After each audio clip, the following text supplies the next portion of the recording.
The hall smelled of old stone and older blood.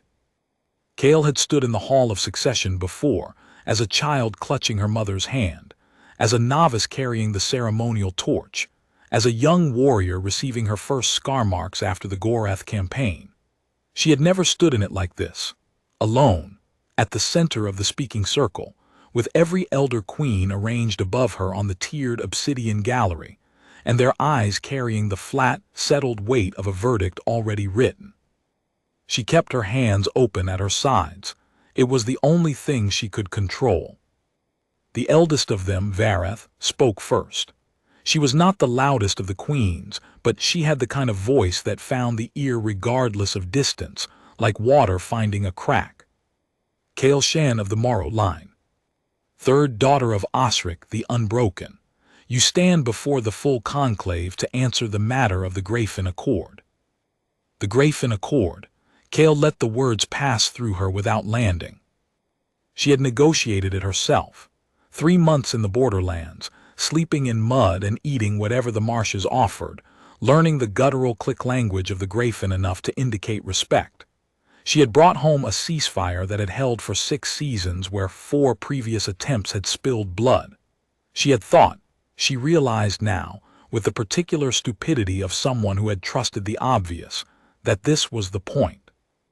The conclave finds, Vareth continued, that the accord was struck without sanction of the Blood Council, that the terms are favorable to an enemy that still holds 2 of our eastern water posts, and that you acted not as an ambassador of Orson sovereignty, but as a private agent pursuing personal influence over the succession. Someone in the gallery shifted. The sound was small, but it carried the deliberate creak of a body that wanted to be heard moving. Kale looked up and found her eldest sister, Drevha, watching her with an expression that was not quite triumph and not quite pity. It was the face of someone watching a fire they had lit from a careful distance. She understood then. Not all of it, not the full architecture of it, but enough. The referral to the conclave, the framing of the accord as overreach rather than achievement. The language of personal influence, which was the precise accusation that could not be dismissed without appearing to prove itself. It had been constructed, assembled the way a hunter assembles a pit, one careful scoop at a time, until the animal simply walks in. Vareth was still speaking. There were terms, stripping of the succession mark, a vote of censure, mandatory withdrawal from all councils for no fewer than 5 seasons. Exile in every way that mattered, except they had the grace not to say the word. Kale listened to all of it. She let herself hear each clause, each carefully legalistic phrase, the occasional dry cough from the gallery, the way the torchlight moved on the black walls and made the stone look like water. She was building something, not a counter-argument, not a defense. She was building a record in her own memory, because she had learned very early that the things you remember exactly are the only things you can ever use. When Vareth finished, the silence stretched to indicate that the accused was permitted response. Kale spoke for 11 words. I accept the conclave's judgment. I will take my leave before nightfall. She watched Drevha's expression flicker. She had expected something. A fight, maybe. A declaration. The scene Drevha had prepared for, the confrontation that would make her look measured and Kale look unhinged. Kale had given her nothing to measure herself against. She turned and walked out of the hall. She did not run. She had never run from anything that mattered. She took the long corridor at the same pace she had entered, past the carved genealogies of the Morrow line, past the trophy alcoves where the skulls of honored enemies faced outward in their perpetual grimace, past the younger soldiers who looked at the floor when she approached because they had not yet learned how to look at someone the conclave had diminished. Outside, the sky was the flat white of early autumn, and the air smelled of dry grass and distant rain. She stood there for a long moment, just breathing it. Then she went to pack. She took less than she needed, and more than anyone expected. Less than she needed, because she would not let them watch her gather provisions like she was afraid of something. More than anyone expected, because she had been preparing, quietly, for longer than the tribunal existed. A pack, a sleeping roll of treated hide, her field blades too short, one long, all of them earned and none of them ceremonial. A fold of dried meat and hard bread that would last 3 weeks if she was careful. Her mother's compass, which did not point north so much as point toward water, and which had saved her life in the Goreth campaign when the maps had been wrong about where the marshes ended. She did not take her succession mark sash. She left it folded on the bed with the care she would have given a body. The younger soldiers were still looking at the floor when she passed through the main gate. The one on the right knew, barely old enough for his first campaign, with the uncertain posture of someone who had not yet learned how much space he was allowed to take up, looked up as she reached the threshold. Just for a second. His expression was complicated in the way only very young faces are, grief and awe and something almost like apology all trying to occupy the same features at once. She met his eyes and gave him a small nod, the kind that said, "I see you, and I don't need anything from you." He nodded back, his jaw was tight. She walked out. The borderlands were different from inside Exile than they had been from inside negotiation. When she had come here as the Morrow Line's representative, she had moved with the particular confidence of someone carrying a purpose. It changed how you saw things.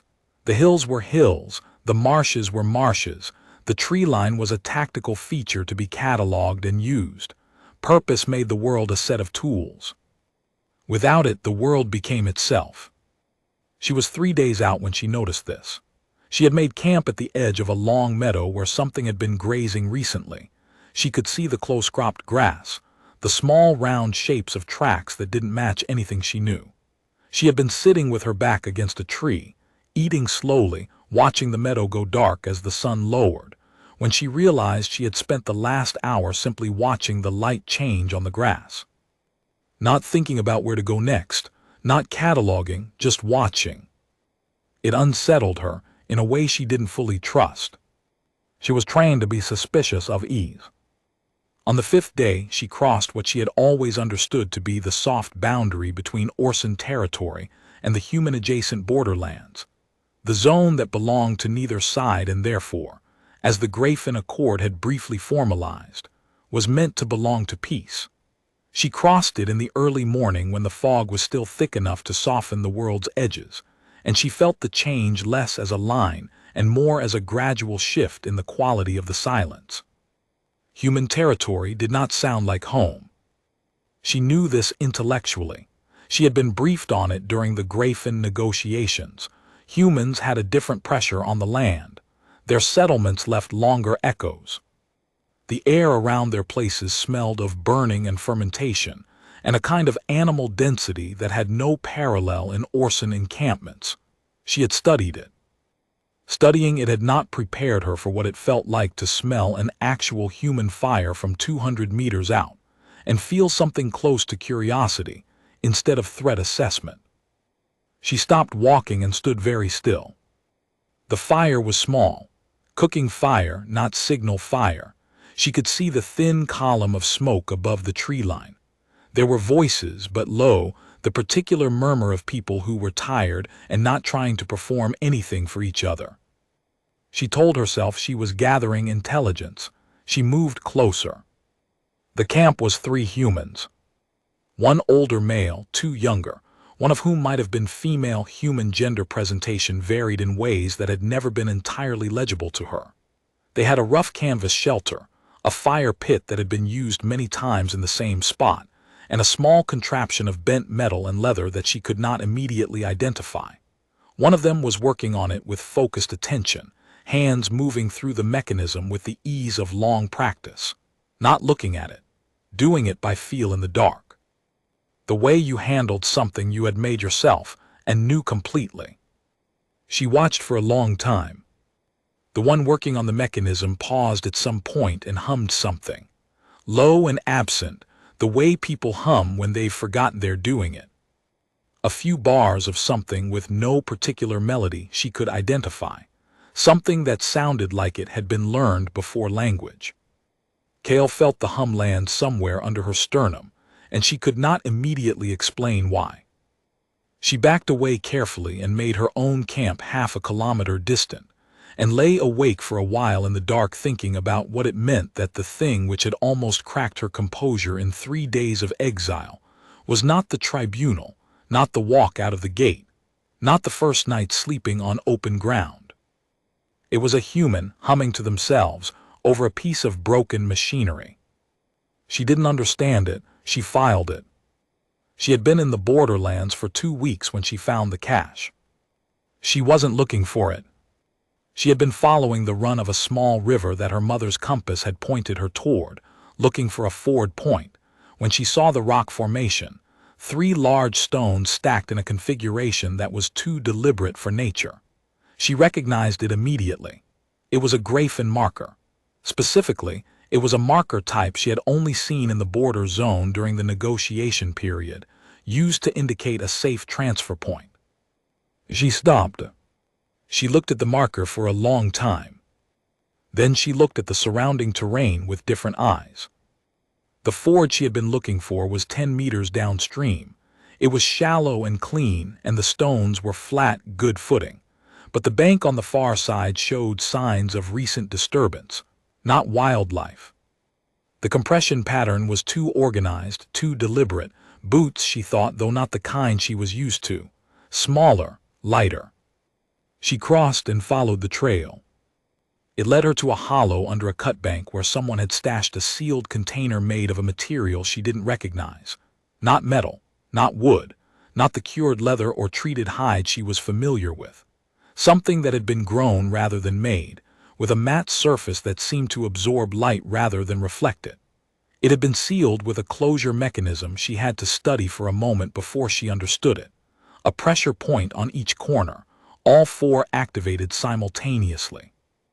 Inside was a folded document and a small biological device, the kind that pulsed faintly when she held it, as though aware of being held. She read the document twice. Then she sat on the riverbank for a while and watched the water. The document was in graphene script, which she could read at about 60% accuracy, but the key words were clear enough. The graphene had not dissolved the accord. Someone had told them it was void. Someone had sent emissaries after the tribunal to communicate that the Morrow line had withdrawn its commitment, that Kale's negotiation was being treated as unauthorized, and that the graphene should expect resumed territorial pressure in the eastern waterpost region. The biological device, she understood after another long study, was some form of communication instrument. It pulsed not randomly but rhythmically, a waiting signal. Something that needed to be received by a corresponding device held by the party that had left it. She thought about who had been in a position to contact the graphene after her tribunal. She thought about the timing.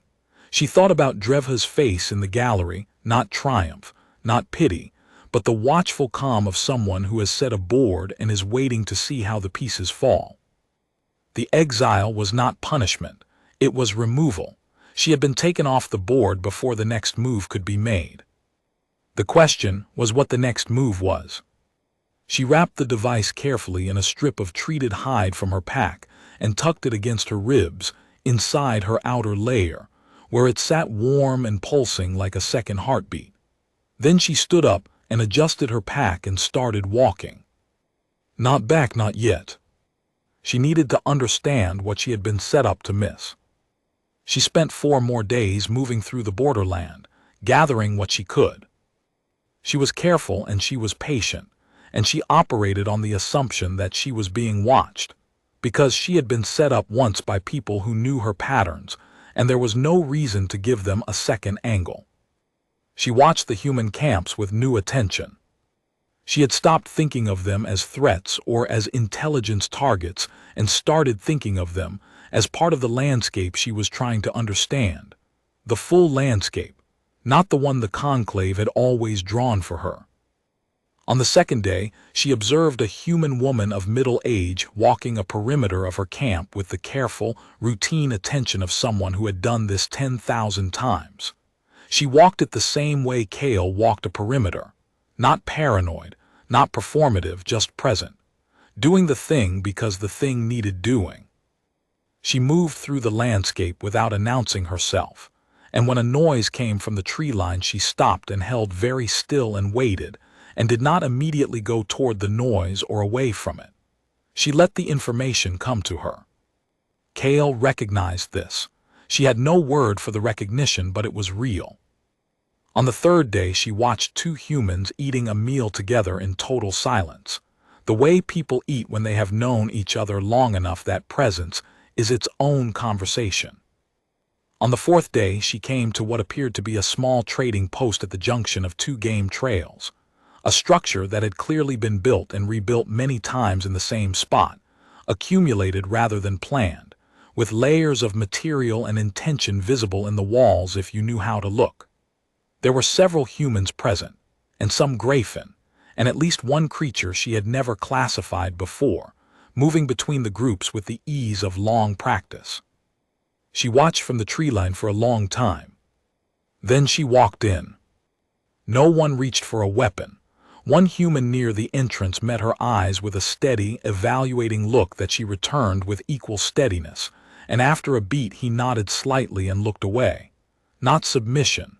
Just, I see you, you're not moving like someone about to start something, we can coexist in this space. She moved through the post slowly, buying nothing, learning everything. What she learned, piece by piece, from fragments of overheard conversation she was not supposed to understand and from the behavior of bodies in a shared space, was this. The Grayfin had been told that the Morrow line was preparing a campaign, not defensive posturing, an actual campaign timed for spring. They had been told this by an intermediary they trusted, and the intermediary had presented documentation with the Morrow line seal. Drevha had the authority to issue documents with the seal. Kale bought a small portion of dried fruit she didn't need and walked back into the borderland and found a high spot on a ridge where she could see a long way in every direction. And she sat down and let herself feel, very briefly, the full weight of what had been done. Her exile was meant to be permanent. Her accord was being used to make the next war seem like a betrayal, the Grayfin provoked, the Morrow line appearing to escalate, Drevha positioned as the strong queen responding to aggression. The war that Kale had stopped with 3 months in the mud was being restarted with a single forged document, and the thing that made it elegant was that Kale herself, stripped of standing and absent from council, could not speak against it. The queens of the conclave would hear what they heard. They would not ask questions that complicated the succession. She sat on the ridge for a long time. The sun moved. The shadows lengthened. A small creature she had never seen before made a series of clicking sounds in the brush to her left and then went still when she didn't react, and after a while it made the sounds again, a little differently, as though testing whether her non-response was safe. She clicked back at it. It scrambled away in a panic, and she almost smiled. Almost. The biological device she had found in the cache was a Grayfin communication instrument. She was more certain of this after 4 days of study. It pulsed in a pattern she had eventually recognized as a language or something adjacent to language. Not words, rhythm. The same way drums carried meaning before mouths did. She had learned Grayfin click speech to 60% accuracy over 3 months of intensive work. She had not learned their drummed language. She had not known it existed. She started now. She spent 2 days pressing the device to the back of her hand, to her wrist, to the base of her spine, trying to feel where it resonated best. Because Grayfin physiology communicated through resonance in ways that did not have an equivalent in Orson sensory architecture. At the base of her spine, the device's pulse seemed to align with something. Not understanding, not yet, but recognition, the body knowing before the mind that this was the right channel. She lay in the grass on the third day with the device pressed at the small of her back and the sky enormous above her, and listened, or not listened, felt, let herself be permeable, and gradually the rhythm began to mean something. Not words, states, waiting, questioning, present, here. She pressed back, here. The device went very still for 3 seconds, and then it pulsed with something that was not quite any of those states, something that was closer to unexpected, and then known. And then after another pause, come. She came. The Grafin settlement at the deep end of the marsh was not what she had expected, though she could not have said exactly what she had expected. She had seen their border markers, had read their translated texts during the negotiation, had spent 3 months in their proximity, but proximity was not understanding, and she knew that. What she had understood about the Grafin was what they had let her understand. What she saw now, coming into their settlement with a pulsing communication device pressed to her spine, and the particular care of someone who had arrived uninvited but not unwelcome, was something different. They were old. Not old the way a person is old. Old the way a river is old, not in its individual water but in its path, its patience, the way it had made itself into the land over enormous time. The settlement was grown rather than built, shaped from living material that had been coaxed and cultivated for so long that it had become, in some genuine sense, architecture. Walls that breathed slowly, floors that felt warm and slightly soft, not unpleasantly, the way very old wood feels. The one who came to meet her was not large. She had expected large. The Grafin she had seen at the border negotiations had been substantial, imposing in the way things are when they are built for long endurance.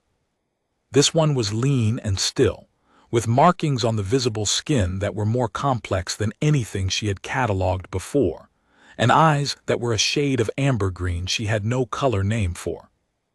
The Grafin looked at her for a long time. She looked back.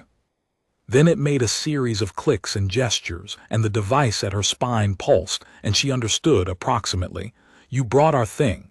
You came without weapons drawn. Why did you leave home? She answered in clicks slowly, with the deliberate care of someone who knows their grammar is insufficient but their intention is clear. They sent me away. I found what they were doing. I came to tell you. The amber-green eyes held hers for another long moment.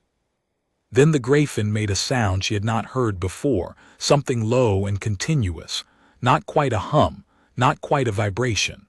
The settlement around her seemed to respond to it subtly, a slight movement in the living walls, a shift in the quality of the air. It said, as close as she could translate, "Sit then, tell us everything." She told them everything. She told them about the tribunal and what it had really been. She told them about the forged documentation. She told them about Drevha and the succession and what the war was meant to accomplish. She told them what she had overheard at the trading post. She told them what she had pieced together about the timing, the spring campaign, the positioned aggression, the way her exile had been designed to silence the one person who knew the accord from the inside.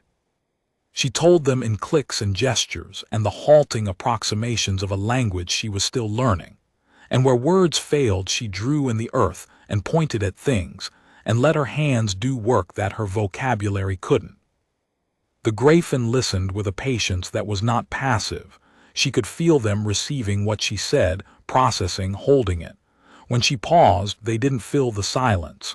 They just waited. It was the most attentive silence she had ever been in. When she finished, the one with the amber-green eyes made a gesture she recognized from the old negotiation texts, an acknowledgement that contained within it the phrase, "I will carry this." Not "I believe you," not "I will act."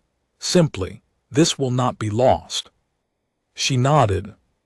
Then she said in her most careful clicks, "I can't go back yet, not without something they can't dismiss." The Grafin were quiet for a long time. Then the one with the amber-green eyes stood and moved to the wall of the structure, pressed a hand flat against the living surface and waited. The wall responded. It opened, not like a door but like a wound opening cleanly, and behind it was a space she had not expected, cool, dim, housing a collection of objects she could not immediately categorize. Tools, maybe. Instruments. Things that occupied the gap between made and grown that the Grafin inhabited so fluently. It brought out a small case and set it in front of her. Inside, on a bed of soft organic packing, were 3 objects, and she knew them, not because she had seen them, but because she had read about them in captured documents during the early intelligence work before the Grafin negotiation. Recording instruments. The Grafin variety, not digital, not chemical but biological. They recorded sound and motion and physiological response in a substrate that was, essentially, living tissue. The recordings they produced were not reproducible by fabrication. They could not be forged because the recording medium carried its own immune signature. Grafin legal tradition considered them the closest thing possible to absolute evidence. They were also completely inadmissible in Orson courts. She looked at the case for a long moment. Then she looked at the Grafin with the amber-green eyes. It made a small gesture, one she had not seen before but understood immediately, the way you sometimes understand a new word by context without being told. Your problem. Your choice. We offer, we don't push. She thought about the conclave hall, the gallery, Vareth's careful, legalistic voice, the creak of Drevha's body shifting to be heard. She thought about the human woman walking her perimeter with quiet, practiced attention. She thought about the human humming over broken machinery in the dark. She thought about what it meant to be something that other people could not compute, not because you were strange, but because you refused to behave according to the shape they had decided you were. She picked up the first recording instrument. "How do these work?" she asked. They told her. It took 3 days to understand it well enough to use it, and another 2 to build what she needed from the materials the Grafin were willing to give her. Not all of what she had asked, which was fair. They were not her soldiers and she was not their queen, and the asymmetry was appropriate. What they gave was what they could give without becoming party to a fight that was not theirs. She worked in one of the settlement's quieter spaces, with one of the Grafin, not the amber-eyed one, a younger one, curious and careful, watching from a respectful distance. It did not help or hinder. It watched with the same quality of attention she had felt during the long telling, and she found after a while that she had stopped being aware of it as surveillance and started being aware of it the way you become aware of a good dog in the room, present, alert, not demanding anything. On the 4th night she ate with the settlement. They ate differently than she did, not wrong, just different. The way every specific adaptation was different from every other, built for the particular needs of a particular body in a particular world. The Grafin who sat closest to her put a portion of something she hadn't tried before in front of her without asking, and when she ate it, they made a sound that she was fairly sure was satisfaction. On the 5th morning before dawn, she put the finished instruments in her pack, along with a small amount of Grafin provision, offered, not requested, and she stood at the edge of the settlement and looked back. The amber-eyed Grafin was standing at the threshold. It made the gesture she now knew as "I will carry this." She made the Orson gesture she had been given at birth, the one she had not made since walking out of the hall, the fist-to-chest acknowledgement used between equals. She turned and walked into the dark. It took her 6 days to get back within range of Orson territory, and on the 2nd day she knew she was being followed. Not the Grafin moved with the land in a way that left a different signature. This was Orson, young, probably, from the compression pattern and the occasional small mistakes that experience would have prevented. She slowed her pace and changed her route twice, and both times the follower adjusted, and after the 2nd adjustment she stopped trying to lose them and simply made a note of them and kept moving. They would report back, fine, she wanted them to. At the edge of Orson territory she stopped and made camp in the open. No tree line, no cover. A flat space visible from the high water posts. She made a fire larger than she needed and sat beside it without concealment and ate her meal, and then she waited. It took 2 hours. The soldiers came down the hillside with the cautious formation of people who had been told to bring her in, but had not been told whether force was authorized. She counted 6. The young one from the gate was not among them, but the senior lieutenant on the left she recognized, Brevath, who had served her briefly before the Grafin assignment, who had a face that gave away nothing and eyes that gave away everything if you knew how to read them. Brevath's eyes said, "This is complicated." Kale stood and kept her hands visible. "Lieutenant," she said. "Commander," and then with the faintest hesitation, "Former commander." "I need an audience with the conclave," she said. "Not tomorrow, tonight." Brevath's jaw tightened. "The conclave is not assembled." "They'll assemble." She reached slowly into her pack and removed the case the Grafin had given her.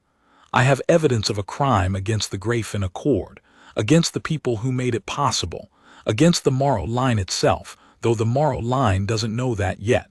She held the case so Brevath could see it without reaching for it. The kind of evidence that doesn't go away when you argue with it.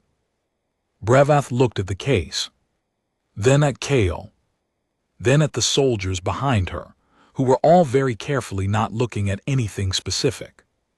"They'll call it inadmissible," Brevath said. "Grafin recording instruments aren't recognized under conclave law." "I know," Kale said, "but the Grafin are. And the Grafin have their own delegates and their own communications and their own memory of what was promised to them and by whom. The instruments are not the evidence. The instruments are the instrument." She paused. "Tell them I found what was taken from them. Tell them I know who took it. Tell them I came back not to fight for my succession, not to claim anything that was stripped from me, but because someone used my name and my work to start a war, and I'm the only one standing between the Morrow Line and the consequences." Brevath was quiet for a very long time. "Then the conclave won't forgive you." "I know," Kale said. "They may not even believe you." "I know. This could end badly." "I know that too." She closed the case and held it at her side. "I didn't come back for the outcome. I came back because it was right." Brevath looked at her for a long moment, the full, measuring look of someone recalibrating something. Then she said quietly, "Follow us." The conclave assembled in the Hall of Succession 3 hours before dawn. Not all of them, not Varath, who was old and required more notice, but enough. 7 queens, 2 senior elders, and Drevha, who arrived last in formal dress, with the composed expression of someone who had been given less time to prepare than she wanted and was not willing to show it. Kale stood in the center of the speaking circle again. She did not feel the same as the last time. She was not sure what she felt exactly. It wasn't calm, wasn't anger, wasn't the old reaching forward ambition that had once shaped every room she stood in. It was something quieter. The feeling of someone who has already decided what matters and is now simply doing the work. She laid out what she knew. She was precise. She used the Orson legal framing that the conclave required. She knew it well enough to use it as a tool rather than a cage. She did not speculate. She named what was documented, what was witnessed, what was corroborated by the Grafin's own accounts. She named the forged sealed document, and she named the probable forger without accusation, but with the careful laying out of facts that made the accusation unnecessary. She placed the Grafin case on the speaking circle's stone and opened it. "I cannot compel this conclave to recognize Grafin recording instruments," she said. "I'm aware of the legal position. I'm also aware that the Grafin have sent their own delegation to the border, carrying their own copies of these recordings, and that if the conclave does not take action on what is in this case, the Grafin will take action on what is in theirs, not with weapons, but with the complete withdrawal of the accord and a formal declaration to every neighboring people that the Morrow Line negotiates in bad faith." She looked at Drevha. Drevha's composure was perfect. Her hands were still. Her expression had not moved. Her eyes had. The Grafin Accord holds 12 specific commitments from the Morrow line, Kale continued. 7 of those commitments are now in jeopardy because of a war that does not need to happen, and that was constructed for private advantage. She paused. I am not here to reclaim my succession mark. I'm not here to ask this conclave to reverse its decision.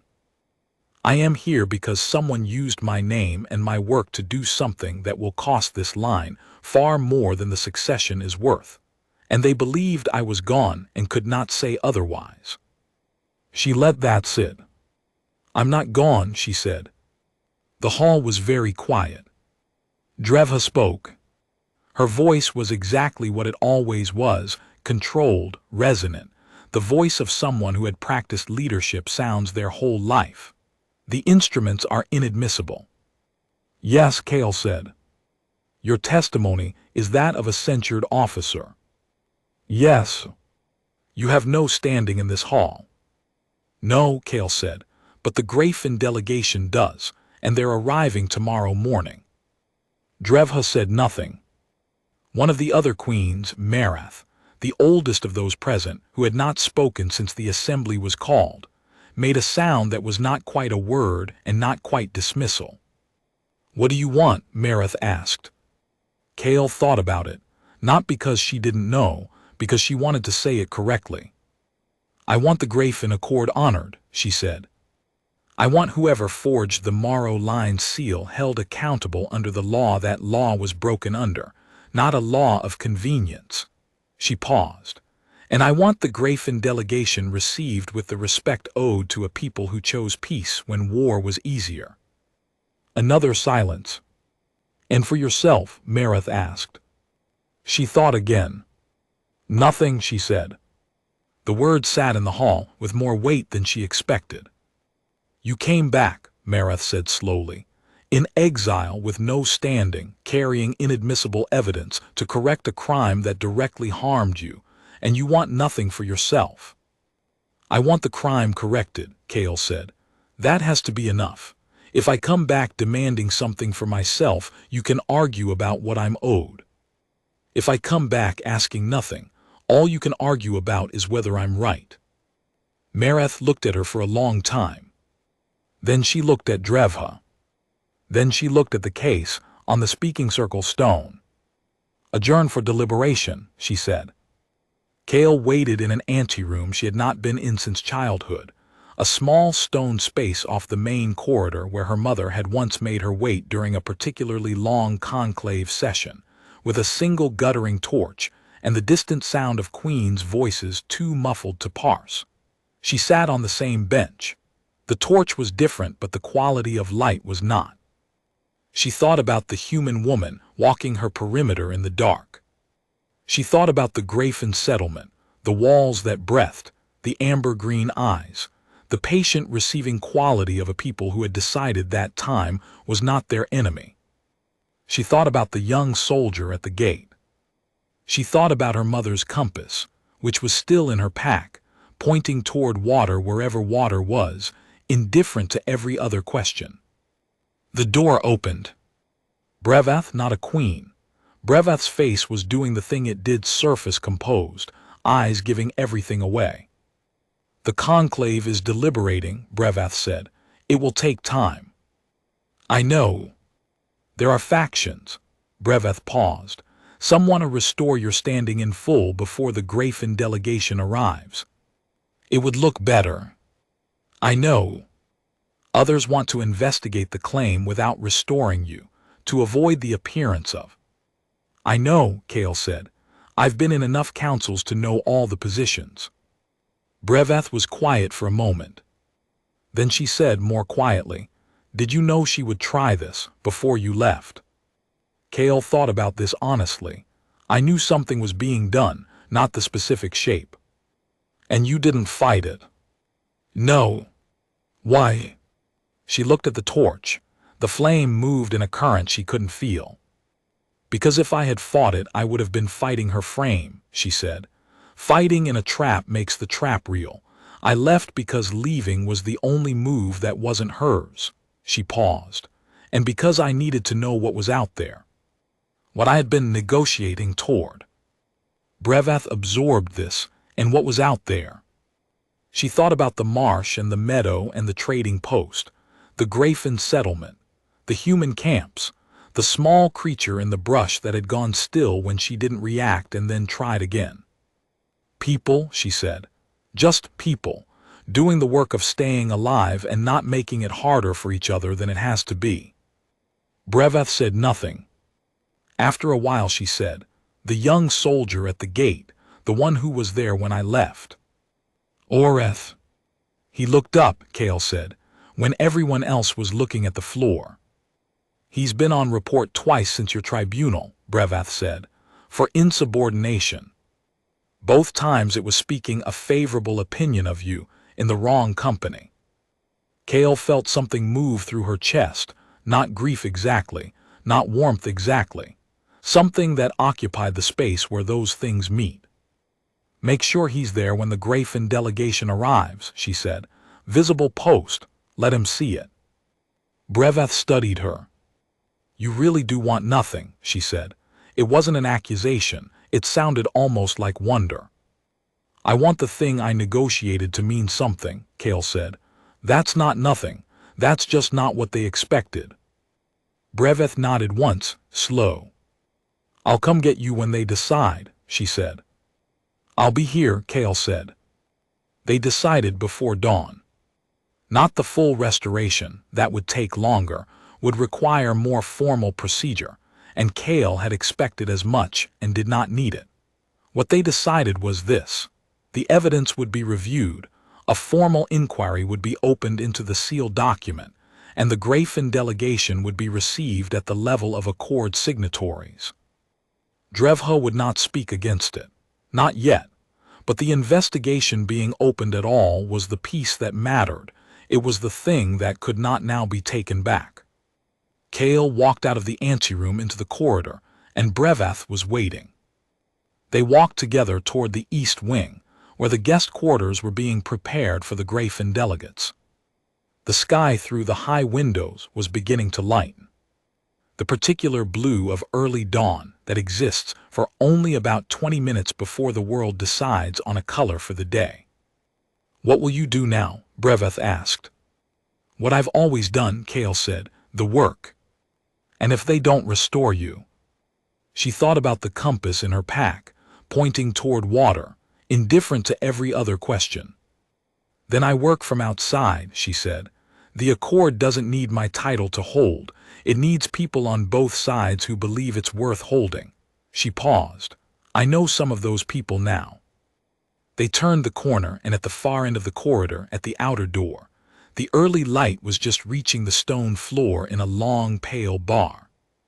Standing at his post, precisely where Breveth had placed him, was the young soldier Orath. He was facing the door, maintaining his position correctly. When he heard their footsteps, he looked over his shoulder. He saw Kale. His face did the complicated thing it had done at the gate, grief and awe, and something that was almost apology, and something else that was not quite hope, but was what hope looks like before it's certain it's allowed. She gave him the same nod she had given him on the way out. Small clear, I see you. He nodded back. His jaw was still tight, but differently now. She walked out through the east door into the pale dawn and stood for a moment in the courtyard and breathed the air, which smelled of cold stone and coming rain and the distant green particular to marshland. The compass in her pack was warm against her side. She did not know how this would end. She knew she was still standing, which was the thing that had never been guaranteed, and which was, she had learned this in the marsh and the meadow and the Grafin settlement and the small hours of a trading post full of people just doing their best work, enough to begin with. The world did not need her to be a queen. It needed her to be exactly what she was, the kind of person who goes into the mud for 3 months to make something hold, who walks out of a hall without running, who clicks back at a frightened creature in the brush just to see what it does, who carries the compass and follows the water and keeps her hands open. The pale dawn light touched everything. She took a breath. She went back to work.